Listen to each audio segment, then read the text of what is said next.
Hey, I'm Susan, a 32-year-old single and proud woman who leads a $25 million business. This success wasn't just handed to me. My journey involved my now ex-husband Ryan, though not in the way you might think. He excelled at making me feel small and worthless, which oddly fueled my drive to prove him wrong. The saga began when I was 26, fresh out of fashion school. I moved to Portland, eager to dive into the fashion scene, but breaking into that world was tough. I landed a job as a brand consultant for an art and antiques company. That's where I met Ryan, at an art museum. He was flashy, buying expensive pieces. He wasn't my type, but we clicked. Fast forward 2 years, and we were married. I moved into his luxurious mansion. He was the head of a luxury adventure travel company, raking in 6 figures a year. But, true to form, he was still all about chasing girls. Driven by my career and passion for fashion, I juggled my job and my fashion side projects. Life felt repetitive minus 9 to 5 during the week, socializing on weekends and sewing in my downtime. I had a vision and had been playing with fabrics for years. Back in college, I made custom dresses and I wasn't too shabby at it. But launching a fashion label was a different ball game. I had some savings, but I needed more to take my brand to the big leagues, so I asked Ryan for help. Hey honey, I've been thinking. I want to start a business. I've been putting my dreams aside, and since we're not planning on having a baby anytime soon, now seems like the perfect time. If that's what you really want, you know running a business isn't easy, right? It's going to demand serious hustle. Yeah, I get it. I've thought this through. The thing is, I need your help. I know it's a big ask, but could you help me out with some money? Are you kidding me? The day I married you, I promised we'd be in this together. Too bad you forgot about our wedding vows, huh? No, I remember everything. Are you sure about this? What's mine is yours, remember. I love you. You're the best. With Ryan's help, I took the plunge and started my company. Those first few months were hectic and overwhelming. The workload was intense, but I powered through, working day and night, even on weekends. Months passed, and things between Ryan and me began to fall apart. Our jobs consumed us, leaving little time for each other. We barely talked, and having dinner together became a rare feat. I brushed it off, thinking once the company found its rhythm, I could balance things better. But life had other plans. The company wasn't doing great. We invested heavily in top-tier materials and the best designers, but buyers just weren't showing up. I couldn't figure out what went wrong. Maybe the marketing wasn't clicking. My confidence plummeted, and I felt like I'd made a colossal mistake. I needed a breather. Ryan suggested throwing a dinner party to reconnect with friends. It had been a while since we socialized outside of work, so I agreed. We invited 2 couples we were close to, Daniel and his wife Margaret, and Logan and his wife Ariella. Since none of us had the time or energy to cook, we ordered from a steakhouse. I did manage to whip up some brownies for dessert. As our guests arrived, the conversation flowed, and I started to relax. It felt like a mini vacation from all the stress, just catching up with good friends.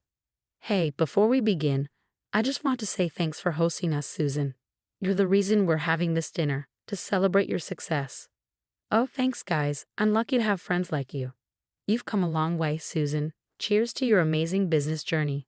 Absolutely. Hey, Ryan, how about that bottle of Dom Perignon we got? Let's pop it open to mark the occasion. Of course, let's make it fancy. You guys know how to turn any gathering into a celebration. That's how we roll. Here we go, the good stuff. To friendship, success, and the little moments that make life special. Cheers. All right, let's dig in. Everyone, help yourselves. Wow, Susan, you've really created something amazing with your creativity. I saw some pieces lying around in the back, Logan commented. Thanks, Logan. It's been a wild ride. I replied, feeling a mix of pride and exhaustion. Seriously, you're like a business guru now, he continued. I wouldn't go that far, but I'm trying my best, I said, smiling modestly. You've got that drive, Susan. It's going to pay off soon, Margaret chimed in. Guys, Susan's whole business venture sounds brave and all. But in reality, running a company takes more than just passion. We've invested so much money in this business, but let's be honest, it's a money-losing machine. Ryan interjected harshly. Dude, that's harsh, Daniel replied, trying to lighten the mood. Just being real here. If you gave me that kind of cash, I could have done wonders, Ryan shot back. Ryan, seriously. Margaret said, looking incredulous. Hey, Susan, not everyone's cut out for the business grind. Honestly, I was a fool to think you could handle this alone. Maybe you should have just stuck to making those dresses that look like grandma gowns, huh? All right, enough business talk, guys. Remember the epic road trip we took a while back, when the GPS decided to give us a scenic detour through Nowhereville? Logan said, attempting to shift the conversation. Oh man, that was something.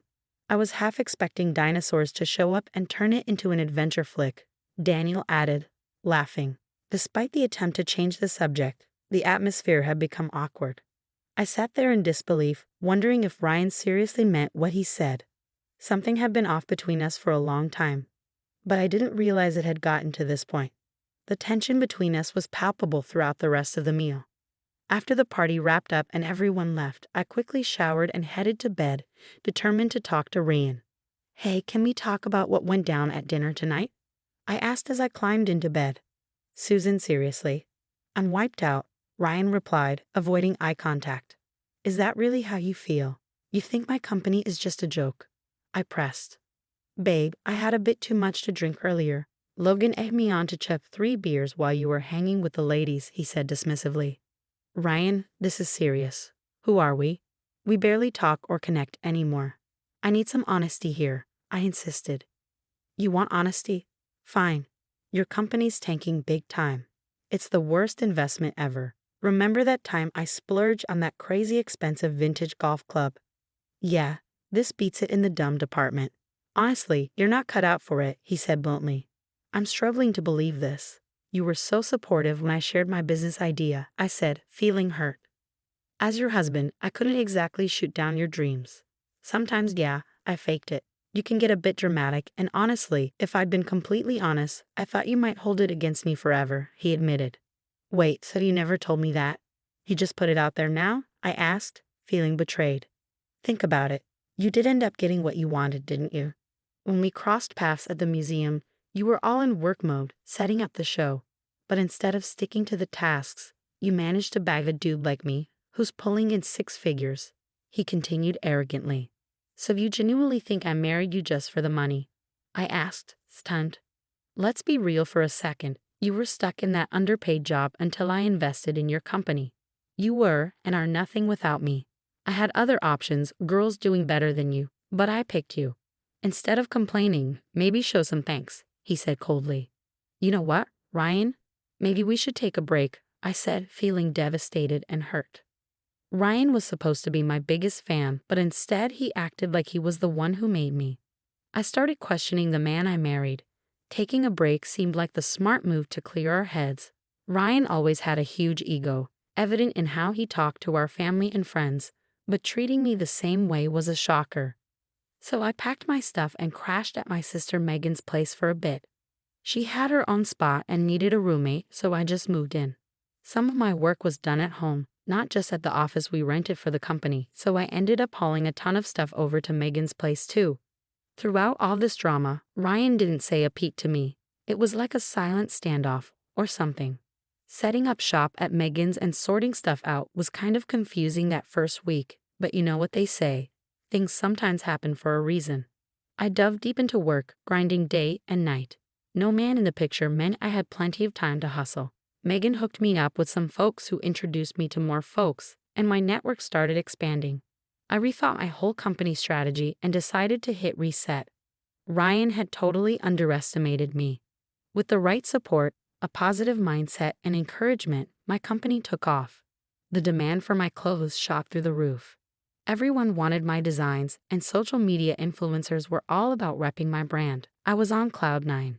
The truth was, Ryan had been trying to get in touch with me after I moved out. He was calling me nearly every day, but I was ignoring his calls. I thought it might be time to sort things out, so I planned to swing by our house to grab my stuff and maybe, just maybe, patch things up with Ryan and consider moving back in. I got to the house, but Ryan wasn't there. I went into my old office first, gathered my things, and then figured I'd leave Ryan a voicemail. Hey, I swung by and used my spare key to grab a few things, but you know there's more to it. I wanted to see you too. I might have gone a bit overboard. As I was in the middle of leaving that voicemail, I paused and walked into our bedroom. My jaw practically hit the floor. There were women's clothes all over the bed. A silk black robe, a couple of dresses, and even makeup scattered on the dresser. It hit me like a truck. Ryan had been seeing someone else. He was involved with someone while still married to me, and to top it off, he brought her into our sacred bedroom. I snooped around a bit, hoping for a legitimate explanation, but deep down I knew better. The truth was staring me in the face. I dug through the closet and found a straight-up collection of another woman's stuff. Bags, bling, shoes, you name it. I took the long route home, needing time to process everything. When I finally got back, I broke down in front of Megan. "Hey, why the tears?" "Did things not go well with Ryan?" Megan asked, concerned. "My life with Ryan is done, Meg." "No, what happened? Did he say something?" "It's cool. We can talk to him and sort things out." "It's not about what he said, Meg. It's about what I saw." I walked into our bedroom expecting just to grab my stuff, and what do I see? Another woman's clothes are everywhere. "Wait a second. Are you saying he's been messing around with someone else? Like cheating?" "Yep, you got it. And not just anyone else. Meg." He brought her into our bedroom, our freaking personal sanctuary. Can you believe that? Oh, Sue, I'm speechless. That's like a whole new level of mess. I'm so damn sorry you're going through this. Honestly, Meg, I'm not sure if I'll ever be okay again. I mean, here I was second-guessing my decision to take a break from him, thinking I was overreacting, and then I walk in and... Sue, listen to me.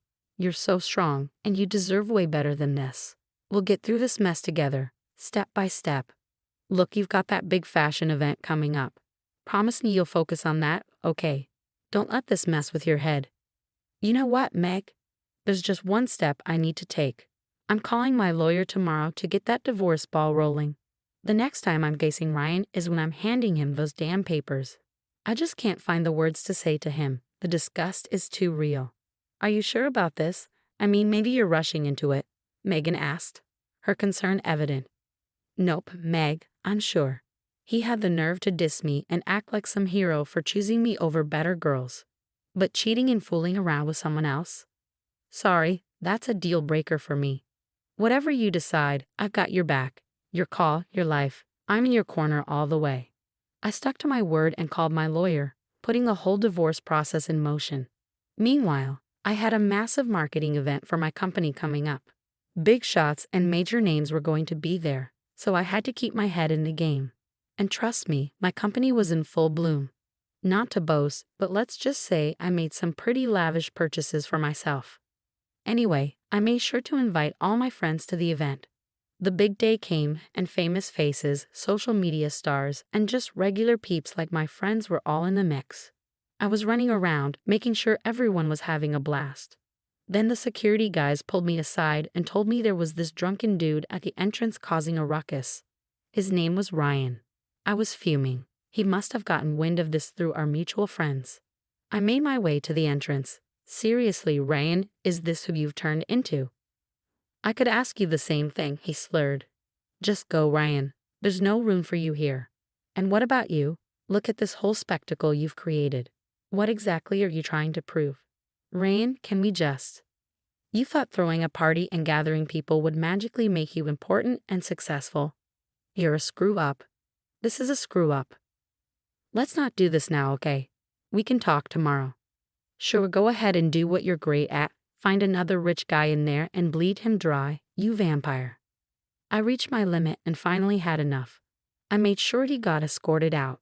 The whole night was ruined for me. My mood hit rock bottom. I decided to keep the incident to myself. I didn't want to spoil anyone else's time. By then, I had grown so much stronger and knew what I had to do. The very next day, I sent him a hefty check, just to prove a point and deflate that massive ego of his. He tried calling me for days afterward, but I gave him radio silence. Finally, the divorce papers came through. I decided to give them to him face to face. And let me tell you, it was not just one paper I wanted to hand over, it was two. He had spent ages tearing me down, making me feel like I was worth nothing. He wrecked our marriage and even succeeded in raining on my parade during my big day. That was the tipping point for me. No more humility, no more pitying him. Sometimes you've got to show your true self and stand up to these self-absorbed types. I headed over to our place, knocked on the door, and Ryan answered. We stepped inside. Honey, I'm sorry for everything. You know what started as a joke and got out of hand. Yeah, we had our differences, but enough, Ryan. You think you're innocent in all of this? I know the truth. What do you mean? You've been cheating on me while I was away, and I don't even know.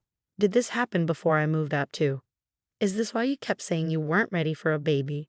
Who told you that? Who snitched on me? Wow, I can't believe this. What's wrong? You know what? I don't even want to know. Our marriage has been a complete train wreck. You weren't here and things got messed up, but what we have is real. Real? Ryan, you don't respect me. You don't love me. You just care about yourself. Is that what you think marriage is? I didn't even cash the check you sent me. I want us to be together. Let's move past this. You know what? You should cash it in. It's just money, and honestly, it means nothing to me. But you made such a fuss about it all these years. Come on, Susan, just let it go. What's your deal? I'll tell you what my deal is. I have two things for you. Check this out. What's this? Divorce papers. It's time you put an end to this mess. Wow, so you're really leaving me? You think you can just walk out like this? Ryan, it's not about thinking I can. It's about knowing I need to. Come on, Susan, you're not seriously doing this, are you? We've been through so much. Hold up, what's this? Oh, just a little something I thought you might find interesting. My balance sheet for the $25 million business you thought was a joke. Wait a minute, you're telling me this is your business? Ding, ding, ding. You got it, Ryan. The same business you called a money-losing machine. But how the heck did you? Oh well, that's the thing. While you were busy doubting me, I was hustling behind the scenes, making strategic moves and building my empire. Surprise? No way. This is insane. You did all of this without me. Yep, without you. Turns out I don't need someone dragging me down with their negativity. I can't believe it. You've outdone yourself. Funny how success looks good on me, huh? Ryan was seriously shaken. I'd never seen him so speechless in my life. His whole Mr. Know-It-All vibe was gone. He seemed like he'd swallowed a lemon or something. With the divorce papers signed, I finally felt a sense of relief. I am officially single and ready to take on the world, starting with New York, the fashion epicenter, next month. The word on the street is that Ryan has turned our old place into some kind of bachelor hangout. Apparently, he's constantly moping around, wallowing in his own regrets. Meanwhile, I'm out here totally owning the success game. It's like this constant high of proving him dead wrong. There's no need for someone else to define my worth.